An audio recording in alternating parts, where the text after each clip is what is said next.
Hola hermanos, hoy vamos a continuar con nuestro estudio de Hechos capítulo 17, verso 16 al 34. Hechos capítulo 17, verso 16 al 34.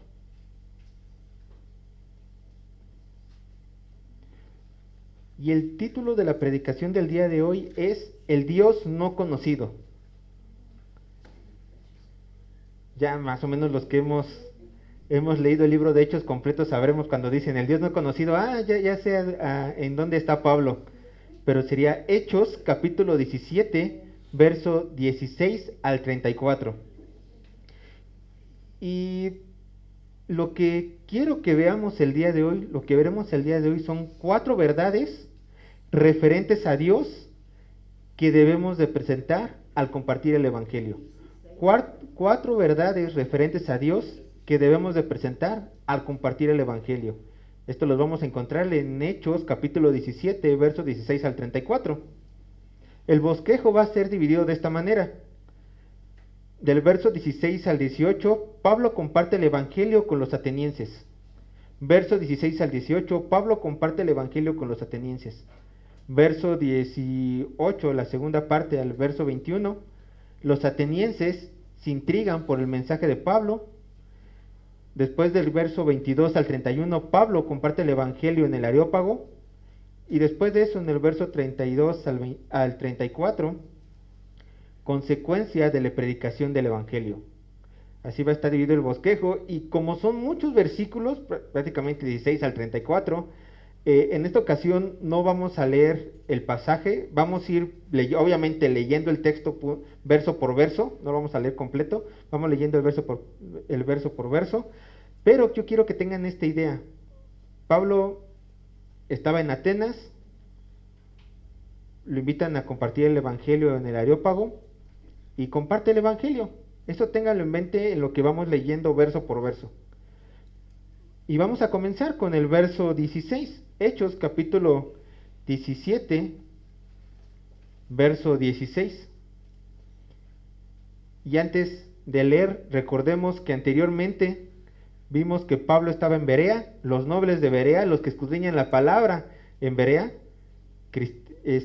hombres de Dios judíos, muy devotos a nuestro Señor, que posteriormente se volvieron a Cristo, que tenían un profundo amor por la palabra de Dios, y hay que imitarlos a ellos. Después Pablo tuvo persecución, los judíos de Tesalónica llegaron hasta Berea para volverlo a expulsar. Pablo tuvo que llegar a Atenas, y corresponde esto, Hechos capítulo 17, verso 16.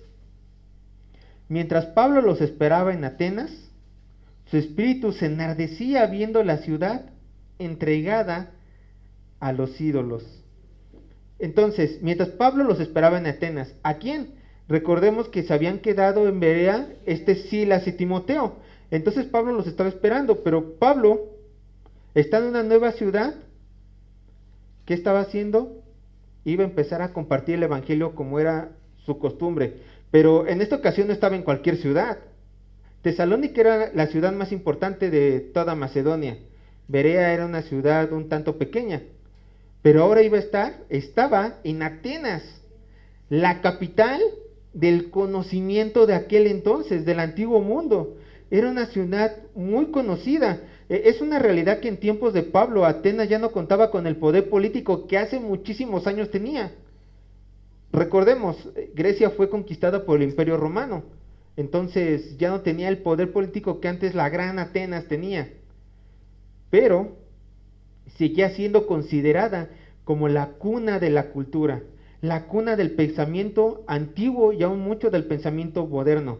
En su ciudad albergaban filósofos, en su ciudad, imagínense, solamente en sus calles se llegó a escuchar la voz de Sócrates, de Platón y Aristóteles, grandes pensadores de hoy en día. Esta ciudad estaba acostumbrada ¿a qué? Al conocimiento, estaba acostumbrada a la sabiduría. Aquí estaban lo mejor de lo mejor tocante al tema de conocimiento.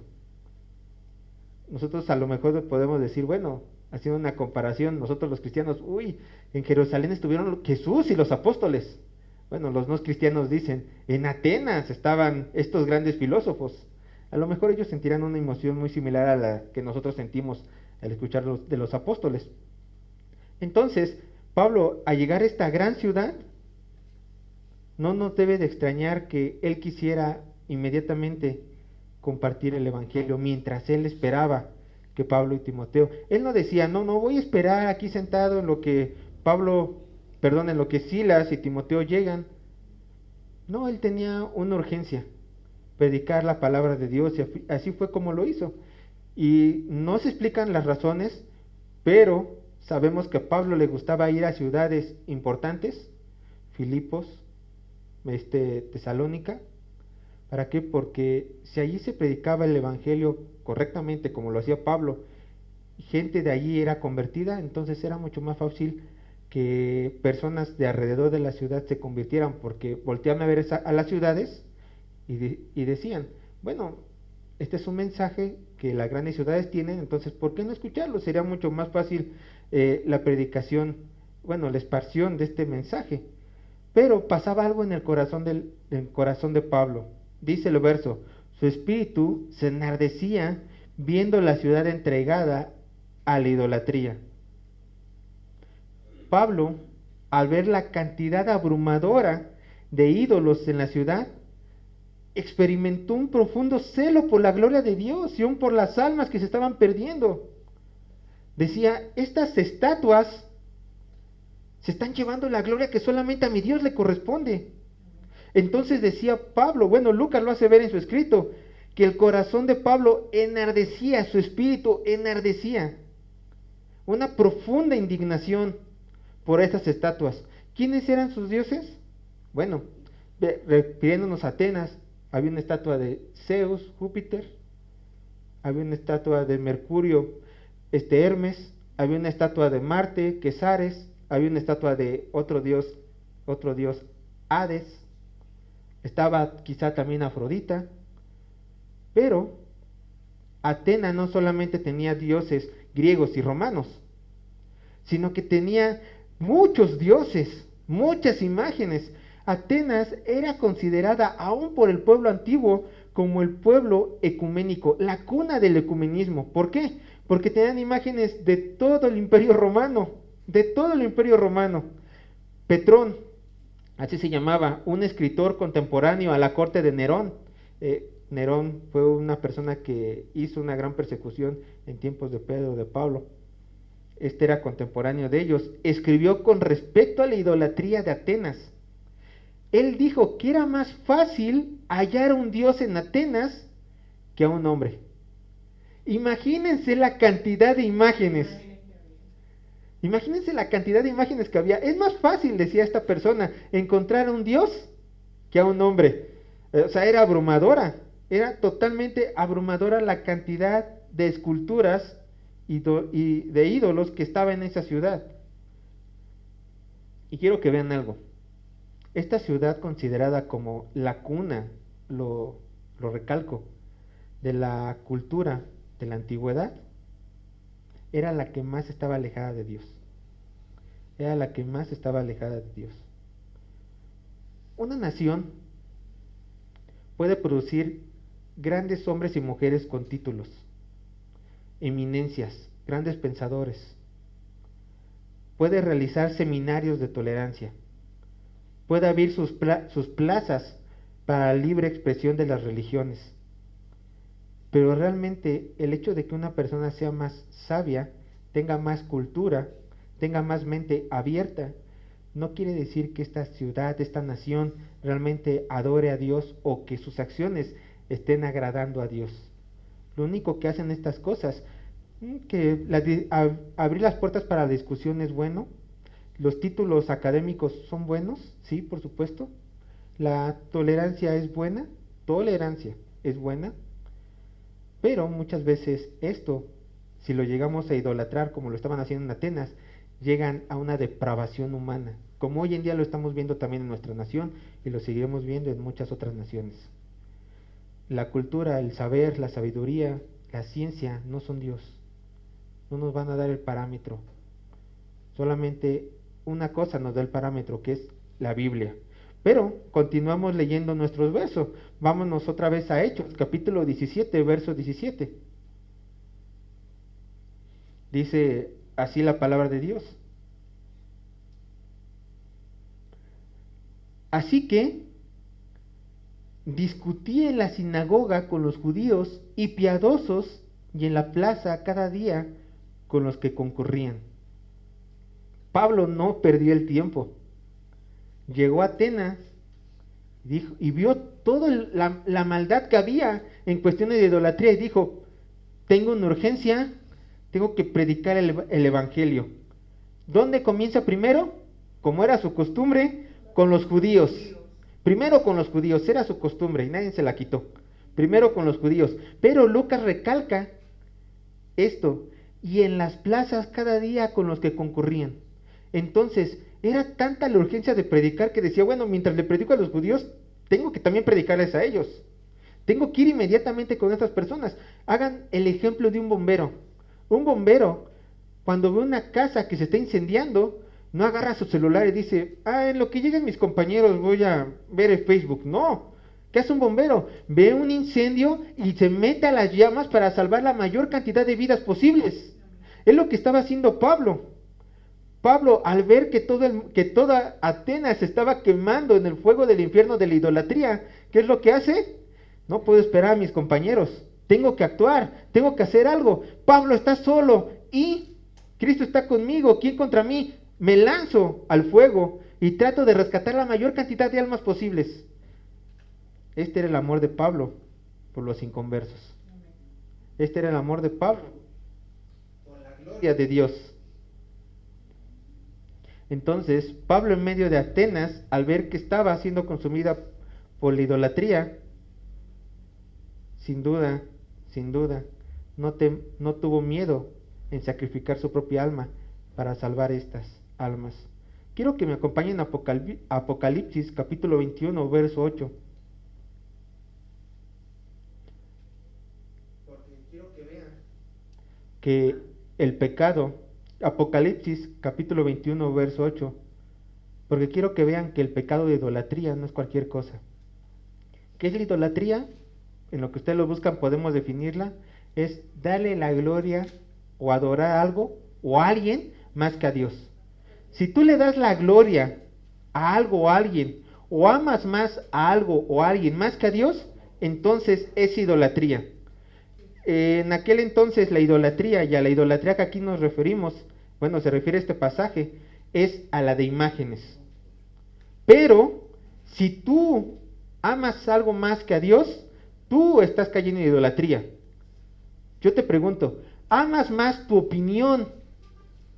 ¿Amas más lo que tú crees que la voluntad de Dios? ¿Qué crees? Tu ídolo eres tú. Tu ídolo eres tú. Bueno, vean lo que dice Dios con respecto a la idolatría. Pero los cobardes incrédulos, los abominables y homicidas, los fornicarios y hechiceros, los idólatras y todos los mentirosos, o sea, divide varios pecados, pero dice, todos los mentirosos tendrán su parte en el lago que arde con fuego y azufre, que es la muerte segunda. Todo pecador tendrá su parte aquí. Y no solamente los de idolatría, sino los forniqueros, hechiceros, abominables, homicidas. Abominables, muchos mencionan que son los homosexuales, pero tú no te vas al infierno simplemente por un pecado, tú te vas al infierno por toda tu vida de pecado. Y aquí Juan lo estaba marcando. Tú no crees que solamente por uno te vas a ir al infierno, te vas a ir por toda la totalidad. Y todos van a ir al mismo lugar. Muerte segunda, lago de fuego. Continúa nuestro texto base, verso 18, Hechos, capítulo 17, verso 18. Dice así la palabra de Dios. Y algunos filósofos de los epicúreos y de los estoicos disputaban con él. Bueno, esta ciudad era la cuna del conocimiento. Y los que defendían ese conocimiento eran los filósofos. Les voy a dar una terminología. Filosofía proviene de dos palabras, Filos, que es amor, y Sofos, que es sabiduría. Por lo tanto, los filósofos eran los amantes de la sabiduría, los amantes del conocimiento. Y Pablo, en medio de estas discusiones que tenía con ellos, en medio de estos debates, podría encontrar a dos focos de evangelización, o también, como podemos verlos, a dos focos de enemigos, los epicúreos y los estoicos. Pero ¿quiénes eran estas personas? Se los diré. Los epicúreos eran seguidores de Epicuro, y su principal objetivo de la vida era la felicidad mediante el placer. O sea, estos epicúreos tenían como propósito principal la felicidad mediante el placer. Ellos evitaban el dolor y la intranquilidad y eran muy materialistas. ¿Por qué? Porque por medio de las cosas materiales ellos lo veían como un medio para conseguir su propio placer. Y decían que sí había dioses similares a los hombres. Bueno, por lo menos creían en seres supremos. Estos también se les conoce como hoy en día a los hedonistas, aquellas personas que buscan el placer por encima de todo. Ahí se le llama, cuando ustedes vean una persona, yo soy hedonista, o hedonismo, quiere decir que esta persona va a buscar el placer por encima de todo. Y entonces vemos que su pecado era la búsqueda del placer, la autosatisfacción. Esta era su creencia de ellos. Los otros filósofos decían, eran todo lo contrario, ellos eran los estoicos, seguidores de Zenón. Estas personas eran panteístas, o sea, estas personas decían, según el panteísmo, que Dios estaba en todas partes, pero que todo era Dios. Una cosa es la omnisciencia y otra cosa es el panteísmo. Nosotros decimos, sí, Dios está en todas partes, omnipresencia. Pero ellos en el panteísmo dicen, Dios está en todas partes, pero todo es Dios. Dios está en la silla, Dios está en el techo, Dios está en la casa, Dios está en todo ser humano. No, no es verdad. Dios no está en todas partes. Dios está en la hormiga, ¿no? El panteísmo no es así. Entonces estas personas panteístas tenían una moral elevada porque así veían a su Dios elevadamente. Y estas mismas personas pensaban que para estar de acuerdo con el alma de este Dios, o sea, el universo, ellos tenían que comportarse mejor que los epicúreos, o sea, tenían que ser más espirituales, pero al mismo tiempo ellos veían a este Dios como un Dios impersonal e inmanente. La inmanencia es uno de los atributos de Dios. La inmanencia quiere decir que Dios interviene en la creación, es decir, Dios se encuentra involucrado en cada aspecto del Creador. Nosotros podemos decir que nuestro Dios es su Dios inmanente. Los estoicos, ellos decían no, Dios simplemente es un ser que le dio cuerda al mundo, lo dejó ahí y se fue a dormir. Es un Dios totalmente ajeno a la palabra, es un Dios totalmente ajeno a la Biblia, pero eran en lo que ellos creían. Sigamos con nuestro texto, verso 18, segunda parte. Y es así la palabra de Dios. Y unos decían, o sea, de estos dos tipos de filósofos, unos decían, ¿qué querrá decir este palabrero? Y otros, parece que es predicador de nuevos dioses, porque les predicaba el evangelio de Jesús y de la resurrección. Nosotros no lo entendemos muy bien, pero la frase, ¿qué querrá decir este palabrero? Se interpreta mejor de la siguiente manera. Uno charlatán, pero por el orden y el tipo de palabras que estaban ocupando y que Lucas nos permitió ver en el griego, nos da a entender la idea de un pájaro que recoge semillas del suelo.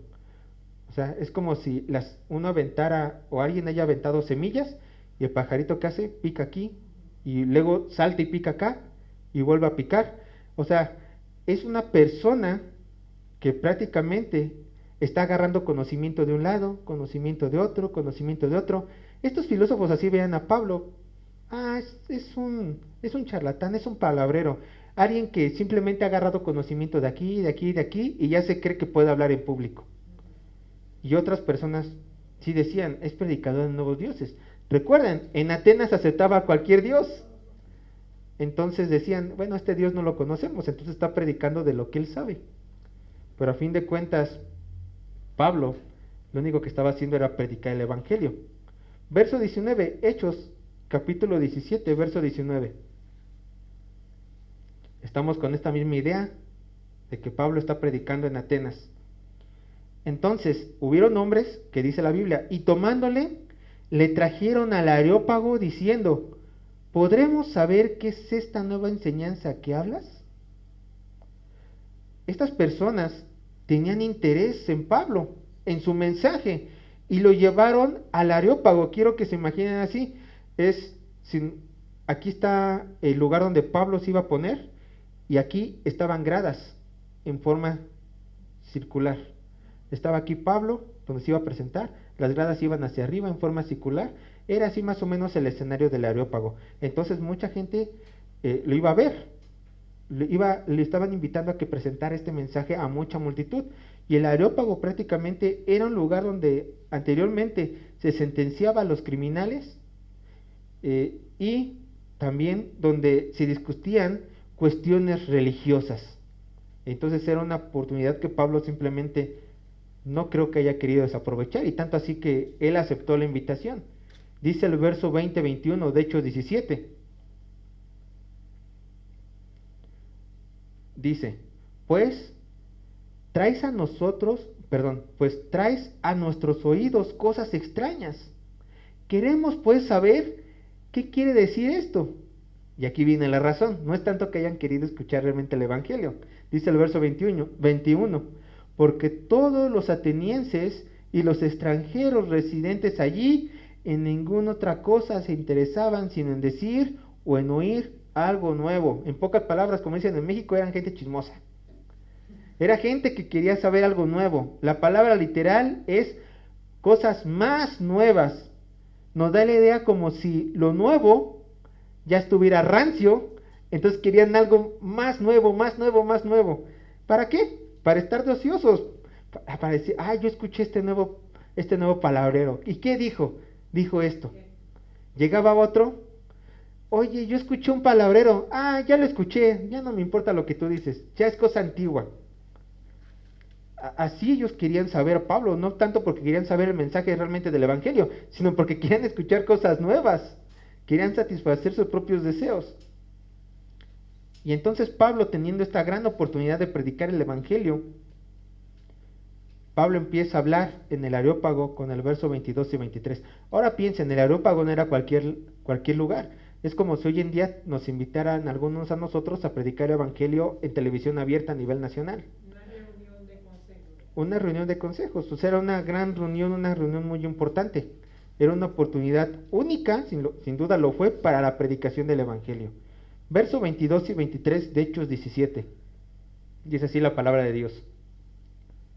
Entonces Pablo, puesto en pie en medio del Areópago, dijo: varones atenienses, en todo observo que sois muy religiosos, porque pasando y mirando vuestros santuarios, hallé también un altar en el cual estaba esta inscripción: al Dios no conocido, al que vosotros adoráis, pues sin conocerles es a quien yo os anuncio. Pablo inicia así su discurso. Primero, Pablo está en pie con los eruditos y de una manera cortés les dice: veo que son religiosos, o sea, veo que están realmente interesados en sus imágenes.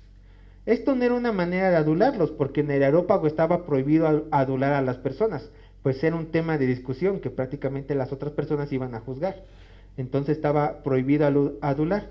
Simplemente le estaba diciendo que eran religiosos para poner en claro en algo. ¿Qué les iba a refutar la idea de que ellos estaban mal siendo religiosos, teniendo muchos dioses? Por eso lo hizo, para que asentar las bases de que eso era lo que él iba a atacar, su religiosidad. Y él dice en este verso: al Dios no conocido. Él venía en representación del Dios no conocido.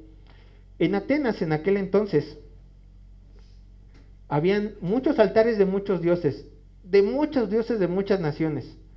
Entonces, cuando una de esas figuras, por X y razón, se rompía y pasaba un tiempo y nadie sabía qué diosa o diosa estaba en ese altar, la gente misma colocaba una inscripción al dios o diosa desconocido. Entonces Pablo, sin duda, caminando por la ciudad, vio que había un altar, que la gente ya había olvidado que Dios iba allí, y pusieron al dios o diosa desconocido. Entonces Pablo, de acuerdo a las costumbres de ellos, dijo: a este Dios desconocido, que ustedes desconocen, es el cual yo vengo a predicar a ustedes. Entonces les empezó a hablar con su cultura. Y Pablo reconoció y se puso como embajador de Dios. Vean lo que dice 2 de Corintios, capítulo 5, verso 20. 2 de Corintios, capítulo 5, verso 20. Versículo 20. 2 de Corintios, capítulo 5, verso 20.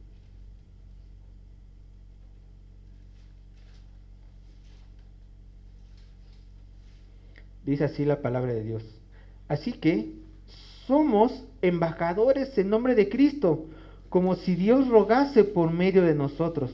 Pablo, al estar ante el Areópago y al presentar al Dios no conocido, él estaba como embajador del Dios Todopoderoso. Él era su representante. Entonces, todos nosotros, cuando nos presentamos en medio de cualquier otra persona, somos igual que Pablo en el Areópago. Somos los representantes de Dios en la tierra. Tú eres su embajador y tienes ese derecho en hablar. Yo vengo en hablar en nombre de este Dios desconocido ante tus ojos y te lo vengo a presentar. Solamente voy a decir un mensaje. ¿Cuál es? La presentación del Evangelio, fiel a la palabra de Dios. Si te dicen, es que ¿qué es lo que tú piensas? Tú vas a contestar: no importa lo que yo pienso, no importa lo que yo creo, importa lo que Dios ha dicho en su palabra, y eso es solamente de lo que yo vengo a hablar. Y así Pablo se asentó con valentía. Y antes de que toquemos los siguientes puntos, el mensaje ya desarrollado del Areópago de Pablo, quiero que quede algo bien claro. Muchas personas, algunos comentaristas, ven mal que Pablo haya hecho este desglose de temas en el Areópago. Ahorita los vamos a ver. Ellos piensan, comentaristas, dicen que Pablo aquí lo único que hizo fue dialogar como los atenienses dialogaban. Pero hay otros comentaristas que yo me apego, me acobijo en sus alas y digo, Pablo hizo bien. ¿Por qué? Porque nosotros los cristianos estamos llamados a romper argumentos, derribar barreras intelectuales. Entonces Pablo armó todo un discurso, ocupó su mente, que Dios quiere que ocupemos nuestra mente. ¿Para qué? Para derribar puntos e ir presentando el Dios verdadero. Esto no sirve, esto sí sirve, esto no sirve, esto no sirve, para llegar a una conclusión, la cual es ¿qué? Presentar a Cristo como supremo. Pero si antes de presentar a Cristo como supremo hay que derribar argumentos, tenemos que empezar por algo. Antes de edificar una casa tenemos que tumbar la antigua. Y eso es lo que estaba haciendo Pablo. Antes de poner los cimientos tenía que quitar la construcción de la falsa doctrina que ellos tenían. Esto es lo que él estaba haciendo. Entonces vamos a verlo de esta manera. Los invito a que lo veamos de esta manera, de que Pablo primeramente estaba quitando lo que le iba a hacer molesto, sus creencias, su religiosidad, para después poder presentar el Evangelio de Cristo. Dice así el verso 24 a 25. Y se acuerdan que en la proposición veríamos unos aspectos que hay que tomar en cuenta para nuestra evangelización. Aquí está el primero: presentar a Dios como Señor Todopoderoso. Este va a ser el primer aspecto, del verso 24 al 25, presentar a Dios como Señor Todopoderoso. Y esto fue lo que hizo Pablo en estos versos. Primer aspecto: presentar a Dios como Señor Todopoderoso. Hechos capítulo 17, verso 24, dice así la palabra de Dios: el Dios que hizo el mundo y todas las cosas que en él hay, siendo Señor del cielo y de la tierra, no habita en templos hechos por manos humanas. Los filósofos atenienses no encontraban la diferencia entre el universo y Dios. ¿No les suena esto a los científicos de hoy en día? Stephen Hawking, que dice, el universo es eterno, por lo tanto el universo es Dios. Es igual de las creencias científicas bueno, entre comillas científicas, porque no tienen nada de científico, son más especulativas, de las personas que se dicen ser científicas de hoy el día. Pero Pablo aquí está destrozando este argumento. Pablo está diciendo, no, filósofo, como tú piensas está mal. No es que el universo sea Dios, es que hay un Dios que hizo el mundo y todas las cosas que en él hay, siendo Señor del cielo y de la tierra. Y este Dios no habita en templos hechos por manos humanas. El Dios verdadero, el Dios de la Biblia, el Dios que Pablo iba a presentarle, les estaba presentando, es el creador de todo, incluyendo al universo. El Señor de todo. Este Dios, Él dice que no es de imagen que nosotros podamos comparar con un ídolo. Este Dios es un Dios que transciende las cuatro paredes y su majestad es tan grande que nada lo puede contener. Por favor, acompáñame a Primera de Reyes, capítulo 8, versos 27 y 28. Aquí en estos dos versículos veremos dos de sus atributos de Dios. Primero, Dios es supremo con su trascendencia, como Dios es personal en su inmanencia. Dice Primera de Reyes, capítulo 8, versos 27 y 28. Dice así la palabra de Dios. Pero, ¿es verdad que Dios morará sobre la tierra? He aquí que los cielos de los cielos no te pueden contener, cuanto menos esta casa que yo he edificado. Dice Salomón, reconociendo que el templo era insuficiente para contener la gloria de Dios. Y es la misma idea aquí, cuando Pablo está diciendo que Dios no puede habitar en templos hechos por humanos, por manos humanas. Dios es tan trascendente, es tan supremo, que Él no puede estar encerrado en cuatro paredes. Él es supremo. Pero este Dios creador del cielo y de la tierra, este Dios supremo, al mismo tiempo es un Dios personal. Es un Dios que se preocupa por su creación en la inmanencia, en su mismo atributo. Porque dice el verso 28 de Primera de Reyes 8, con todo, tú atenderás a la oración de tu siervo y a su plegaria, oh Jehová, Dios mío, oyendo el clamor y la oración que tu siervo hace hoy delante de ti. ¿No se les hace asombroso? Sin duda, los filósofos de aquel entonces no podían juntar estas dos verdades. ¿Cómo, Pablo, cómo te atreves a decir que tu Dios es creador de todo? Y más adelante va a continuar diciendo, lo vamos a ver, y tu Dios es tan cercano a nosotros. ¡Qué choque en la mente de las personas! Y vean lo que dice el verso 25 de Hechos, capítulo 17, verso 25. Dice así la palabra de Dios. Hechos, capítulo 17, verso 25. Dice así la palabra de Dios. Ni es honrado por manos de hombres, como si necesitase de algo, pues Él es quien da a todos vida y aliento y todas estas cosas. Lo repito, Hechos 17, verso 25, ni es honrado por manos de hombres, como si necesitase de algo, pues Él es quien da a todos vida y aliento y todas las cosas. Ahora sí tiene coherencia el verso 28. Dios atiende las oraciones de sus siervos. Primero Pablo estaba presentando este Dios poderoso, trascendente, a la par con un Dios amoroso, personal, inmanente. ¿Lo puedes comprender? Yo trato. Porque si es verdad, si Dios, es supremo y trascendente.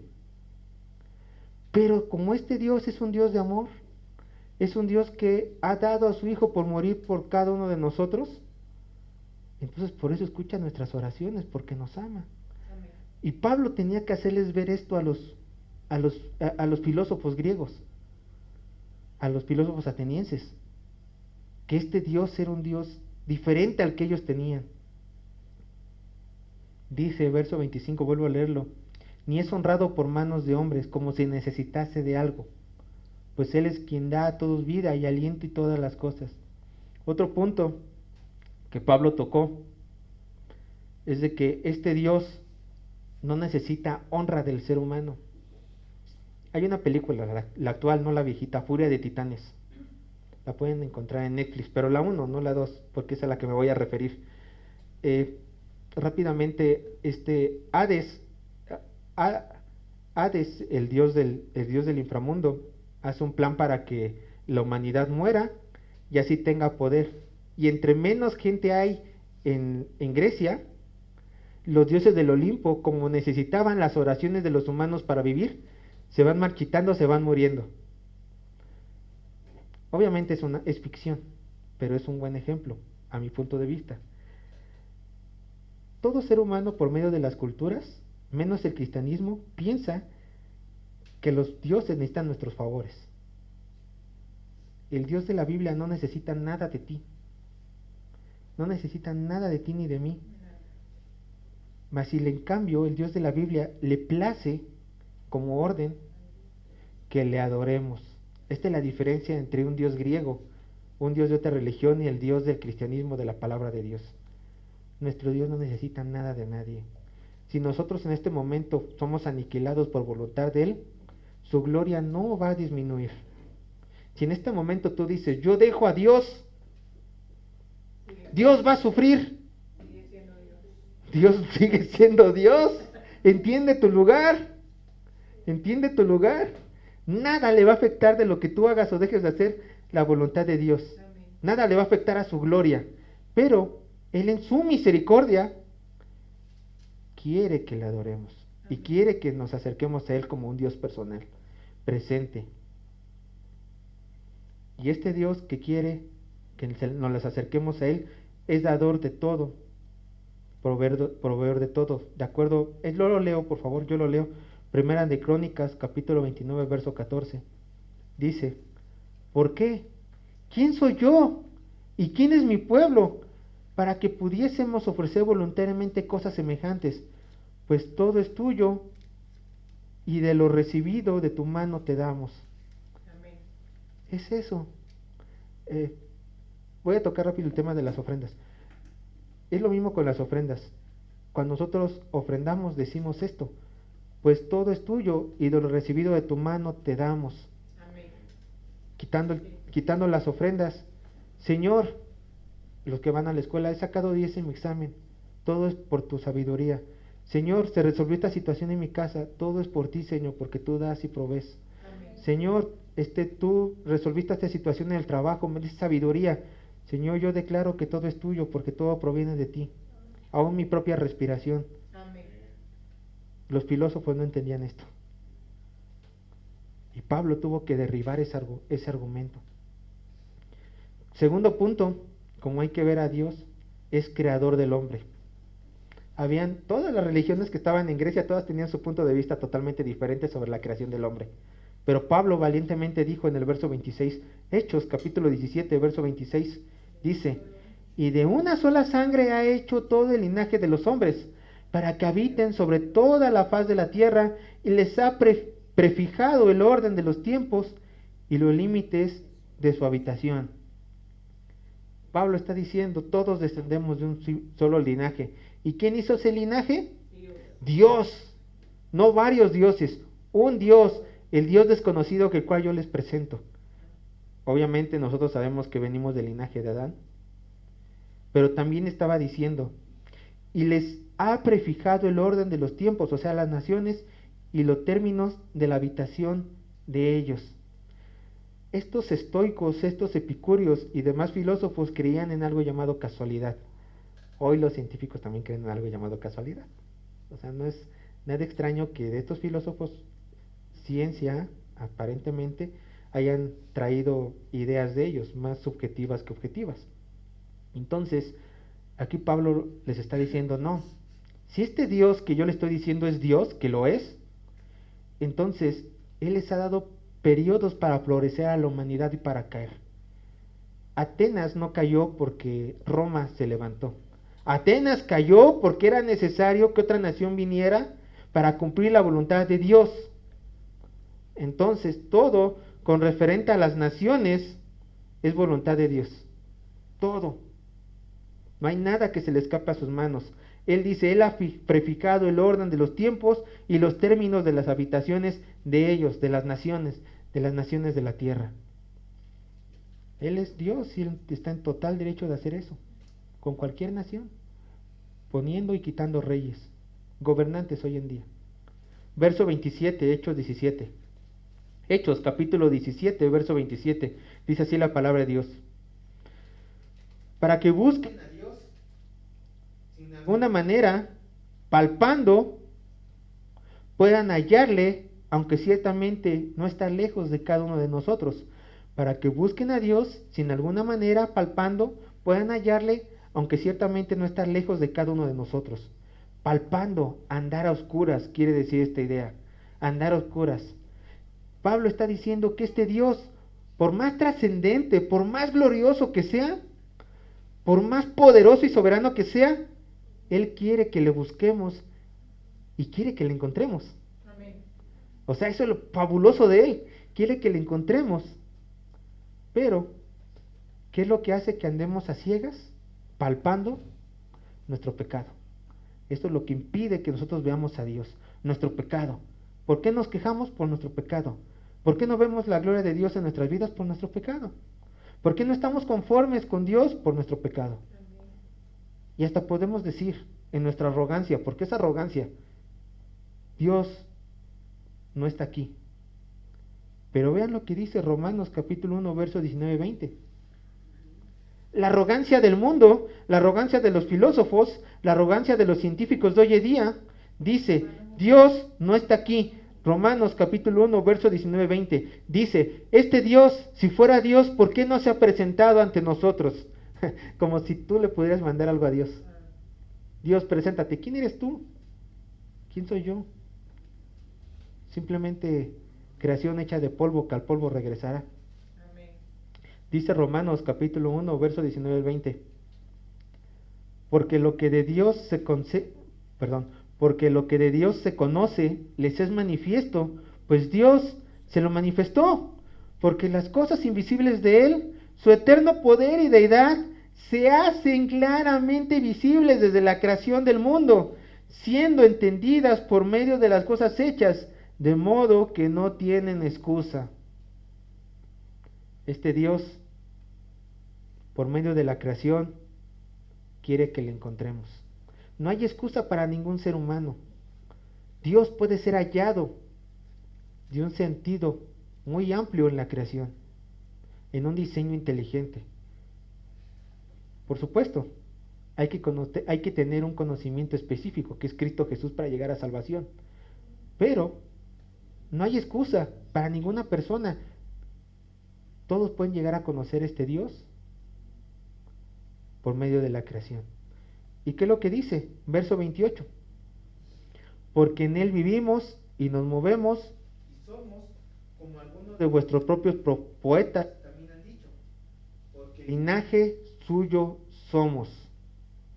Estas palabras no salieron de Pablo. Pablo le está hablando a una cultura. Pablo quiso hablarle a esta persona con su propia cultura. No está mal. No está mal. Entonces Pablo agarró estas ideas de un filósofo de su tierra natal, del mismo Pablo, y como era un filósofo reconocido, las compartió, dando a entender que de una dependencia absoluta a Dios. Porque en Él vivimos y nos movemos y somos, como algunos de vuestros propios poetas también han dicho. Esta idea quiere decir que nosotros tenemos una total dependencia de este Dios creador y soberano. No podemos hacer nada por nosotros mismos. No está avalando el panteísmo. Está diciendo que somos dependientes de ese Dios soberano, dador de vida. Tercer punto. Dios vivo, no una imagen. Hay que presentar a Dios como un Dios vivo, no como una imagen. Verso 29, Hechos capítulo 17, verso 29. Dice así la palabra de Dios. Siendo pues linaje de Dios, No debemos pensar que la divinidad sea semejante a oro o plata o piedra, escultura de arte y de imaginación de hombre. Dios es más trascendente, es más glorioso que una imagen hecha por algún material de esta tierra. Por lo tanto, Pablo les estaba diciendo aquí, no piensen que las cosas que ustedes están adorando, atenienses, son verdaderos dioses. No lo piensen así, no lo son. Dios, hilando todo el argumento que Pablo hizo en los versos anteriores, no puede ser que este Dios tan trascendente, tan grande, tan sublime, tan santo, tan apartado de toda creación, pueda estar en una de esas imágenes. Dios en ninguna parte de la historia se ha revelado como una imagen, ni ha permitido que nosotros le adoremos por medio de imágenes. Y esto lo encontramos en Éxodo capítulo 20, verso 3 al 5. Dice así la palabra de Dios en Éxodo capítulo 20, verso 3 al 5. Dice Dios dando la ley: no tendrás dioses ajenos delante de mí. No te harás imágenes ni ninguna semejanza de lo que está arriba en el cielo, ni debajo en la tierra, ni en las aguas debajo de la tierra. No te inclinarás a ellas, ni las honrarás. ¿Por qué? Porque yo soy Jehová tu Dios. Una orden fuerte, celoso, que visito la maldad de los padres sobre los hijos hasta la tercera y cuarta generación de los que me aborrecen. Amén. Cuarto punto, Pablo estaba presentando a Dios con una voluntad. Dios tiene una voluntad para con el hombre, le da una orden. Y esto lo vemos en el verso 30 al 31. Hechos, capítulo 17, verso 30 al 31. Una vez presentado este Dios todopoderoso, una vez derribado los argumentos de los atenienses y filósofos, una vez dicho que Dios merece, una vez haciendo saber que Dios merece toda obediencia, toda alabanza, ahora sí Pablo aterriza y dice: esto es lo que quiere Dios para ti, ateniense, y para toda la humanidad. Pero Dios está haciendo algo. Ateniense, toda la humanidad son pecadoras, todos se han desviado, pero Dios, habiendo pasado por alto los tiempos de esta ignorancia, ¿qué Dios tan más bueno? Pasando por altos tiempos de ignorancia, tiempos de pecado, ahora, hoy, hay personas, perdón por interrumpir, pero aquí solamente lo voy a volver a desde el principio. Hay personas que dicen: no es mi tiempo, no es mi tiempo para perdonar, no es mi tiempo para creer, no es mi tiempo para obedecer a Dios. Ahora manda a todos los hombres en todo lugar. Vuelvo a repetir para que no se pierda la idea.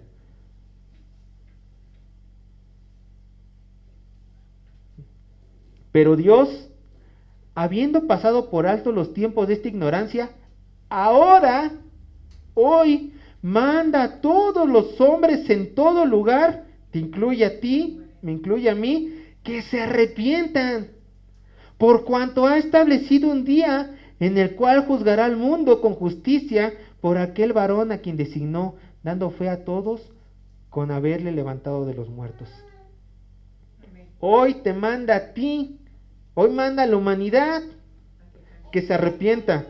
Ahora, Dios está diciendo: por favor, te pido, obedéceme. Eso no es Dios. Un Dios que es Dios ordena. Te ordena a ti, me ordena a mí, que cambies, que te arrepientas. ¿Por qué? Te da una razón y es muy buena. Porque ha establecido un día en el cual Él juzgará con justicia a todo el mundo. Porque aquel varón a quien designó, por medio de aquel varón que designó. Muchos dicen: Dios, haz justicia. Y lo hará, lo hará.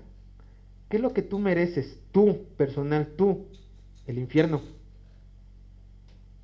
Todo pecador, la paga del pecado es muerte. Cuando Dios juzga con justicia, nos va a dar lo que merecemos, y es el infierno. Pero a sus hijos ya no nos juzga con... Bueno, alguien pagó esa justicia que fue Cristo. Ya no ve nuestros errores, ahora ve Cristo en nosotros. Eso es gracia. Eso es gracia. Entonces Dios manda, ordena, porque es Dios, que te arrepientas. Es que Dios no me puede ordenar. Entonces tú no estás entendiendo quién es Dios. Tú no entiendes tu lugar.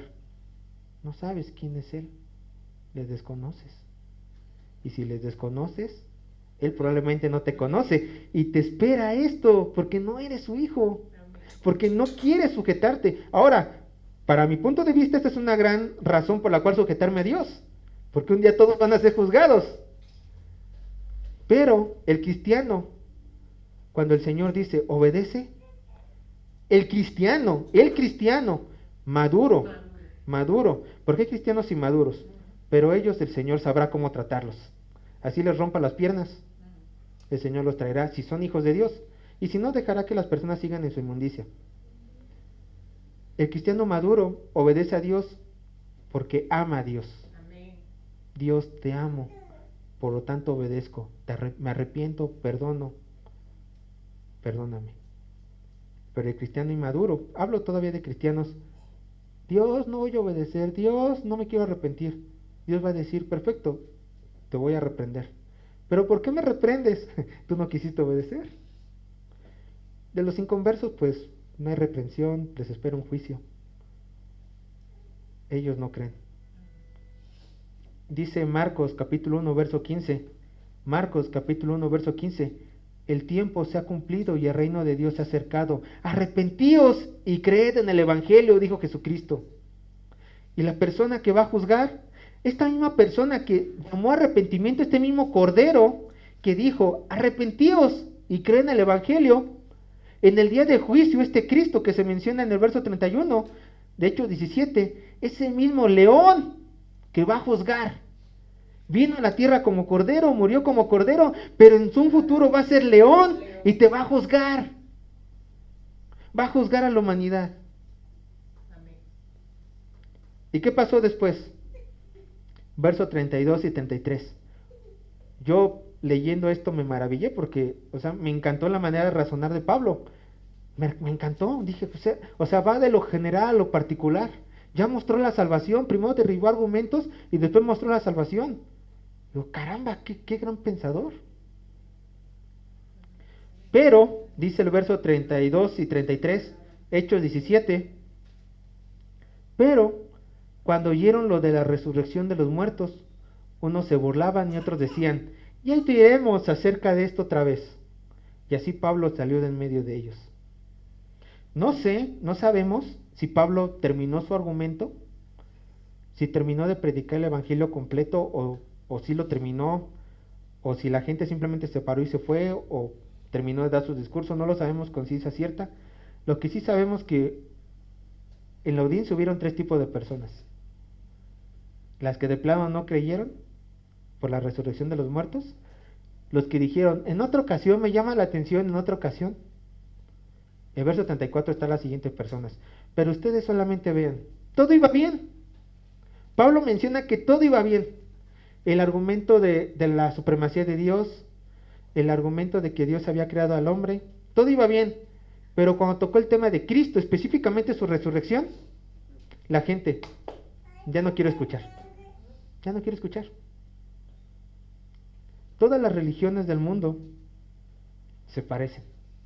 Todas tienen un libro que obedecer, todas tienen un Dios que seguir, todas tienen reglas morales, pero ellos piensan que con obras se pueden salvar. Y cuando les presentas a Cristo y les dices, tú no puedes, se ofenden. ¿Por qué no puedo? Porque esa no es la voluntad de Dios. Tú solamente sométete a Él. ¿Es que no puedo hacer nada? No. Tu Cristo me ofende. Yo soy embajador, yo solamente te estoy diciendo lo que Cristo dice. Perdón no te voy a pedir. Porque es lo que Dios dice.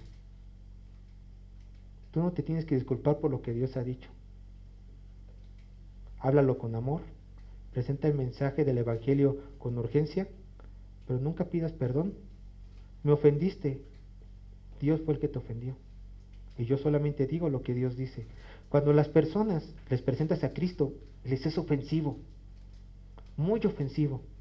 Porque quiere decir que ellos van a renunciar a su yo para hacerse esclavos voluntarios del Creador.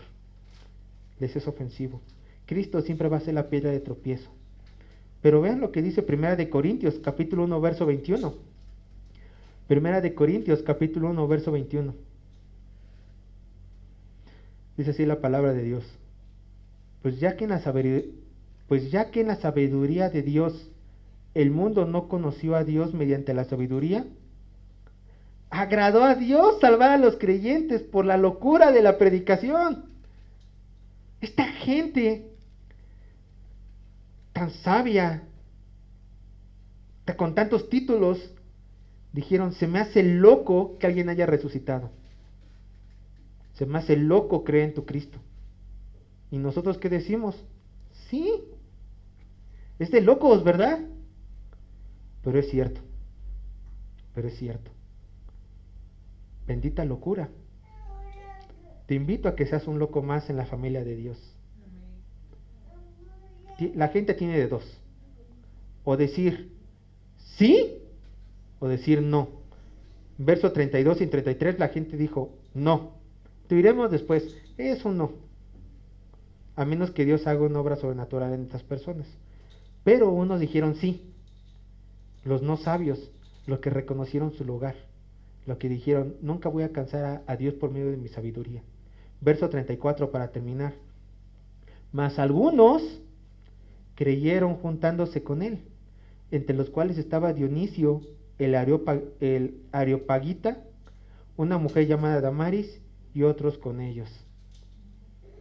Pablo no tuvo el impacto que a lo mejor él humanamente hubiera deseado. ¿Pero acaso no dijo también Jesucristo que muchos son llamados y pocos los escogidos? Lo podemos ver también aquí. Lo podemos ver en otras iglesias. Lo podemos ver aún en el mundo. Pocos son llamados, muchos son llamados, pocos los escogidos. Solamente depende de la obediencia que uno tenga a este mensaje. Yo realmente creo que Dios es todopoderoso. Le obedezco sin más. Yo pienso que yo tengo la razón, que yo soy supremo, que yo merezco algo. Quizás no seas de los pocos. Quizás no seas de los pocos. Voy a terminar solamente con esto. Pablo llegó a Corintios y dijo, de acuerdo con la carta de Corintios, que él no iba a predicar otra cosa más que a Cristo crucificado. Aquí lo predicó, pero recuerden, cuando salgamos a las calles, hay que ocupar nuestra mente con todas nuestras fuerzas para derribar esos argumentos. No es pecado pensar, no es pecado derribar el argumento de otra persona. Pecado es no usar lo que Dios nos ha dado, entendimiento. No esforzarnos para realmente comprender su evangelio. Y que día a día nosotros seamos como estos. Señor, te glorifico por lo grande que tú seas. Gracias, porque entiendo tu poder, entiendo tu deidad, y sé que no hay nada en mí y me has salvado. Gracias. Gloria a Dios.